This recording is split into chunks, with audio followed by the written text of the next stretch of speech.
Although it was wrong for Stanford University to plan one-sided discussion on caste, orchestrated by EqualityLab. Instead, I request an open debate on the topic with the Hindu community, including Dalits and Bahujans, the marginalized communities. Hearing from both sides is crucial for comprehensive understanding of this complex issue. The presentation on February 6 portrayed the issue with a binary divide between caste privilege and caste oppressed communities.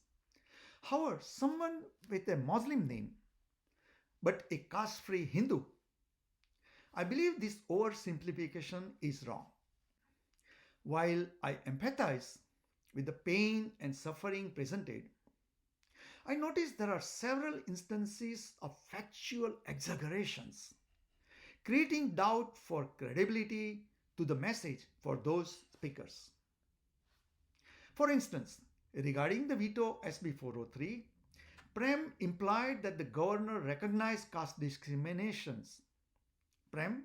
Even governor, he accepted that caste discrimination. He recognized caste discrimination. Yet I found no such statement in the veto or other place. Proper referencing to support such claim is necessary. Now, Sana, what is the only reason governor vetoed this bill? The only reason that we weren't able to overcome at the end was because it was clearly openly an issue of somebody had donated an extraordinary amount to Governor Newsom, and he budged in their direction. Really? Such accusation that the governor's decision was solely influenced by financial interests are unfounded. Further, it is unfair to generalize Hindus this way. Like Tanuja said, why should we focus on caste equity when we're losing our abortion rights? Like there's a pecking order. And we have to realize that these all kind of come from the same evil. Coming from the same evil? Wow. Sana, tell us what is happening with Senator Wahab every day? Senator Aisha Wahab getting rape threats and death threats basically every day. See, the statement like getting rape and death threats every day is not supported by any published information. And what percentage of Indian Muslims are caste oppressed? About 95% of Indian Muslims come from caste oppressed communities. The assertion that 95% of Muslims come from caste oppressed communities seems exaggerated. Sana said that she was discriminated in school, soccer field, by college advisors. Watch carefully what she has to say. Even though we grew up basically in a farm town in the middle of nowhere, starting from my first day of high school through the end, I was bullied and based on my caste identity. So who bullied you? By two other South Asian upper caste girls. So they were upper class Hindus or upper class Muslims? And where else? On the soccer team. And? The advisors for the international relations program. See, there are two facts she's presenting. That she's a Muslim and she's from an oppressed caste. The mention of being bullied due to caste by a Muslim raises several considerations. Number one, see, it is unlikely or is wrong to assume that American 9th grader would understand the caste system of Muslims. And for that reason, they will bully her. It is like if she was an upper caste Muslim, they would not have bullied her. Second point, that if bullied occurred due to religious identity, because she is a Muslim, it is a matter of Islamophobia and not directly related to SB 403 or the caste discussion here. So let's not confuse the matter.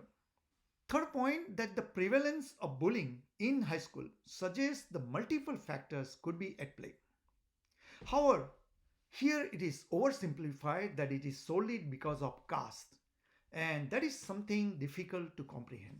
So, Sana, who else discriminated you? There were elected officials that simply didn't even want us to enter because of our caste oppressed background. And they said they would make it clear that they only wanted the people that only mattered to them were not the caste oppressed community. So Sana said there are lots of American officials who did not want them to enter to their office because of their caste background. That is in sharp contrast to what other speakers said in the same meeting, who said they got a great support from the elected officials, including lots of votes in Senate and Assembly. Prem, what did you found it?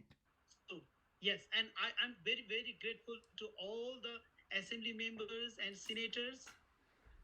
Here, Sana's claim of discrimination by lots of officials due to her caste creates lots of doubts. Maybe she's mixing up Islamophobia and the caste discussions.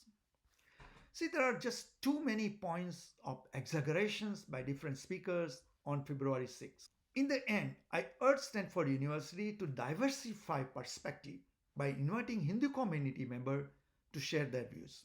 I urge Stanford University to refrain from inviting biased EqualityLabs as an expert, or, along with that, give us the same time and forum. Thank you very much.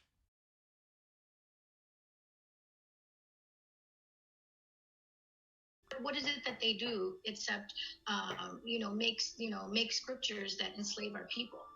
I know that there are people who find meaning in books like the Bhagavad Gita and the Upanishads, but every act of Hindu scripture has done nothing but bring violence and pain. And the Nazis aren't Germans in fucking Europe. They're actually upper caste Indians. That we also have a structural responsibility as South Asians to really come for our fucking Hindu nationalist relatives. As a Desi on the line right here is to come for your saffron auntie and uncle, because those people are not casual fashion. Namaste is actually part of a caste discrimination in India.